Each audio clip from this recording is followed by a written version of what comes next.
ఉంటే ఏం బాగుంటుంది. నాకంటూ ఉన్న ఒకే ఒక్క ఆడదిక్కువే, నీతోటి కాకుండా నా బాధలు ఎవరికి చెప్పుకుంటానే.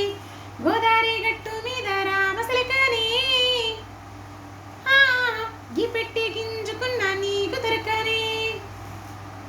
తరరిరరే లాలా, తరరిరరే లాలా. హే ఇస్తర ముందేసి వస్తులు పెట్టావే, తీపి వస్తూ చుట్టూ తిరిగి